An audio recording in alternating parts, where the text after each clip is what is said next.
구독자 여러분 안녕하세요. 리뷰어 케니입니다. 오늘은 지난번에 업로드했던 오마주 투 빅토리아 앤 알버트 한정판 제1편 설명에 이어 2편 알버트 4810 만년필을 상세하게 리뷰해보는 영상을 업로드합니다. 모든 디자인적인 요소들을 살펴보고 함께 출시했던 한정판 노트 및 잉크와 함께 시필도 해보고 올해로 마지막인 문화예술 후원자상의 마무리까지 마침표를 찍어보는 알찬 시간이 될 것 같습니다. 혹시 제 채널에서 1편을 아직 시청하지 않으신 분들은 1편을 시청하신 후에 2편을 감상하시면 더욱 배경 설명이 이해되실 겁니다. 그럼 본격적인 영상 시작 전에 좋아요 버튼 한 번씩 클릭 부탁드릴게요. 사실 이런 화려한 만년필들을 리뷰할 때마다 저는 고민에 빠지곤 합니다. 과연 어디부터 설명을 시작하는 게 좋을까? 무슨 포인트를 먼저 집어드려야 되나? 이런 고민을 한다는 것 자체가 디자인적으로 설명할 요소가 많고 그만큼 아름답다는 뜻이겠죠? 그럼 오늘은 캡부터 설명해 보겠습니다. 캡은 만년필에서 가장 강렬한 첫인상을 느끼게 해주는 정열적이면서도 고급스러운 버건디 컬러로 이루어져 있는데 자세하게 확대해 보시면 이렇게 각진, 기하학적인 무늬가 있는 걸 볼 수 있습니다. 궁전의 벽면이나 바닥 타일에서 볼 수 있는 건축적인 패턴을 연상시키고요. 뭔가 견고한 벽돌이 쌓인 듯한 느낌도 함께 주기 때문에 강인하고 결단력 있는 로드 알버트의 이미지와 어울리기도 합니다. 겉표면의 코팅은 광택이 나고 아주 매끄러운데 이 안에 이렇게 섬세하면서 견고한 무늬를 새긴 것이 첫 번째 감성 포인트입니다. 두 번째는 개인적으로 마음에 들었던 캡의 탑 위쪽을 보시겠습니다. 아마도 이 만년필에서 가장 예술적이면서 아름다운 부분일 것입니다. 마치 둥근 돔 형상을 하고 있는 탑은 크리스탈 왕궁의 둥근 외형에서 영감을 받아 디자인했다고 하고요. 일정한 간격으로 부드러운 골드 스티치에 컵으로 장식하여 왕이 쓰는 크라운, 즉 왕관처럼 보이기도 합니다. 해가 지지 않는 제국의 부공이었는데 이 정도의 화려함은 오히려 겸손한 게 아닐까요? 보시는 것처럼 루비 같은 보석에 황금으로 관을 씌운 듯한 외형이라 아주 럭셔리합니다. 그리고 마무리로 몽블랑의 커다란 화이트 엠블럼 형상이 꼭대기에 박혀 있음으로써 언제나 넘버원을 달리고 있는 만년필 브랜드로서의 자부심을 나타내고 있습니다. 조금 이따 살펴보겠지만 배럴과 같은 화이트 펄 컬러에서 더욱 깔맞춤도 되고 깔끔하게 예쁜 것 같네요. 네, 클립은 왕실에서의 권위와 힘을 상징하는 셉터, 즉 지팡이의 형상을 하고 있고요. 윗부분에는 왕실의 문양을 상징하는 손잡이 장식이, 전체적인 스태프의 외형은 마치 꽈배기 모양처럼 꼬아진 듯한 패턴으로 곡선미를 살려내 우아함을 표현했고요.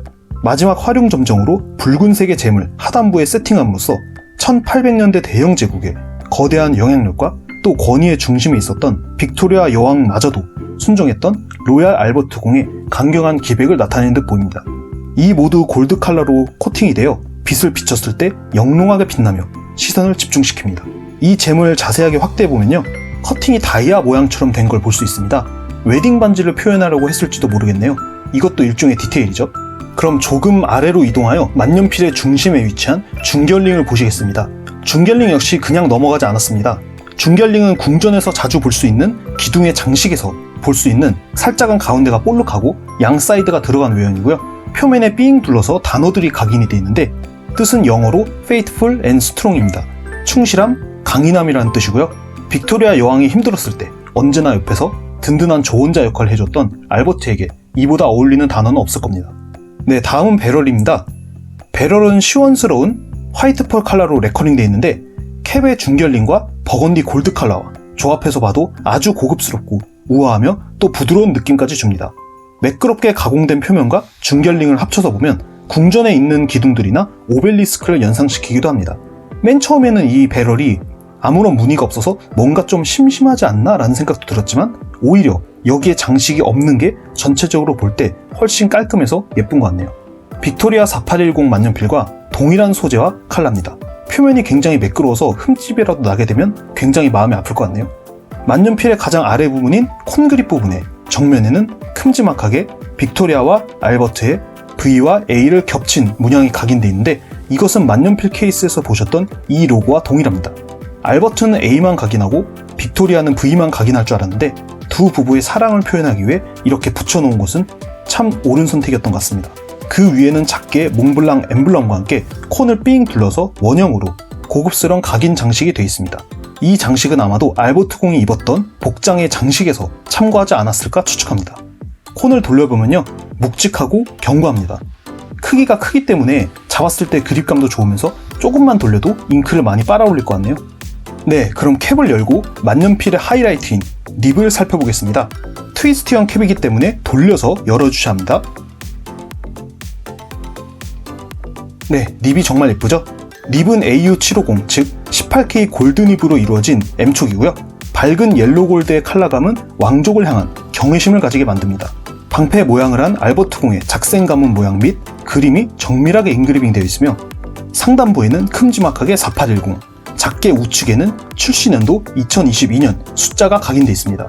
립의 아래쪽에는 몽블랑의 로고 스펠링이 있고요. 양 옆에는 18K 금임을 인증하는 각인 또한 빼놓지 않았습니다. 역시나 기대감을 저버리지 않는 화려한 립과 세공이네요. 접사로 사진을 이렇게 확대해서 보셔도 굴욕감이란 전혀 없는 몽블랑의 참된 실력을 볼 수 있습니다. 그립 부분도 굉장히 넓고요. 커서 손가락이 크신 분들도 문제없이 홀딩이 가능하실 것 같습니다. 필기하는데도 편할 것 같네요. 게다가 풀 유광 처리로 코팅이 되어 있어서 광택이 엄청나게 나고요. 굉장히 럭셔리합니다. 그리고 가격도 궁금하시죠? 가격은 빅토리아와 알버트 두 개 모두 같은 가격으로 428만원입니다. 작년에 출시했던 나폴레옹 4810과 가격 동일하고요. 분명 마니아분들에게도 부담스러운 가격인 건 사실이나 혹시나 하이엔드급의 진정한 만년필을 경험해보고 싶으시다면 올해 2022년 문화예술 후원자상의 마지막을 장식하는 빅토리아 알버트 만년필을 구매해보시는 걸 강력 추천드립니다. 혹시나 나중에 중고로 만년필을 팔아야 할 때도 이 두 개를 깔맞춤 하길 원하는 분들도 있으실 거고, 무엇보다 마지막이기 때문에 컬렉션의 상징적인 의미도 있어서 이 만년필의 중고가치 방어도 수월할 것 같아요. 자, 그럼 CP를 해보겠습니다. 예고 드린 대로 깔맞춤을 위해서 함께 출시된 빅토리아 앤 알버트 잉크와 한정판 노트의 CP를 해보겠습니다. 이 잉크는 제가 예전에 리뷰 영상을 따로 업로드했기 때문에 해당 영상을 참고하시면 될 것 같습니다. CP일 전에 이 한정판 노트를 잠깐 살펴보시면요, 일반 노트와 비교 시에 좀 상당히 독특한데 외피가 패브릭 또는 비단 소재 비슷한 까칠까칠한 질감으로 되어 있어요. 그래서 뭔가 클래식한 감성이 느껴지네요. 오래된 왕궁의 커튼 같은 질감이라고 생각하시면 되겠습니다. 중앙의 둥근 장식은 빅토리아 여왕이 사용했던 거울을 표현하려고 한 것 같습니다. 취향은 좀 갈릴 수 있겠지만 특유의 고풍스러운 감성 하나는 확실한 것 같네요. 자, 그럼 잉크병을 열고, 언제 봐도 예쁜 컬러네요. 이 뒤에 콘을 끝까지 돌려줘서 빨아들일 준비를 마친 다음에 립을 잉크병 안에 넣습니다. 그리고 이 콘을 잡고 돌려주시면 됩니다. 네, 이렇게 잉크를 충전했으니 이제 CP로 들어가겠습니다.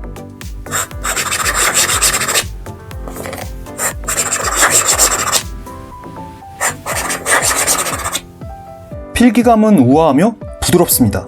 살짝 따뜻한 나이프로 촉촉한 빵을 가르는 것 같은데요. 또는 잉크를 노트 위에 펴서 발라준다는 감각과 비슷합니다.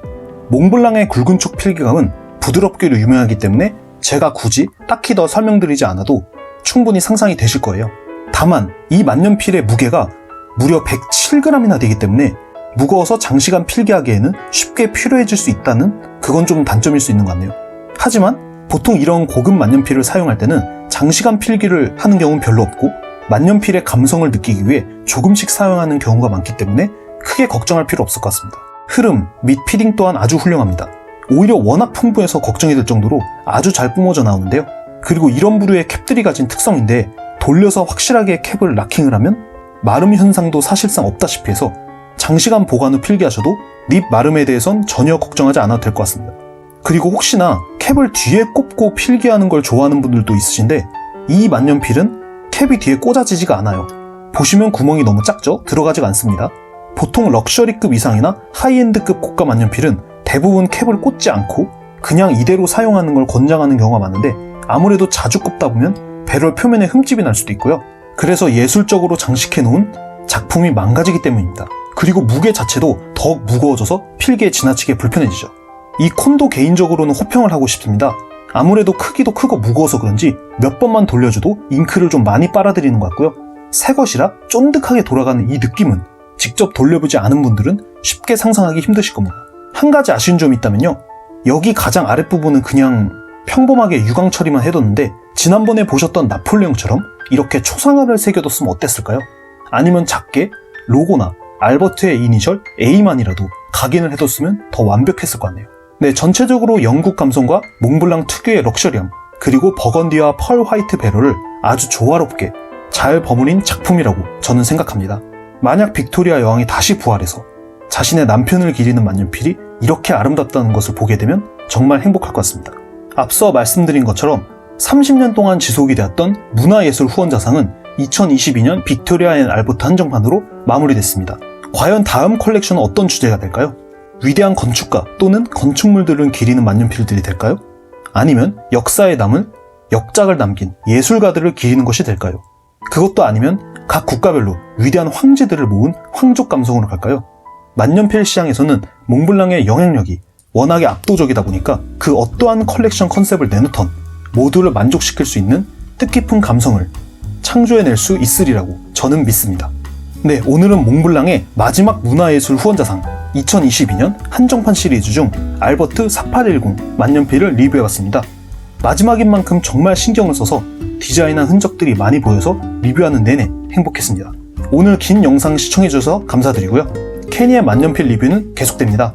저는 다음에 더 좋은 리뷰 영상으로 인사드리겠습니다. 케니였습니다. 감사합니다.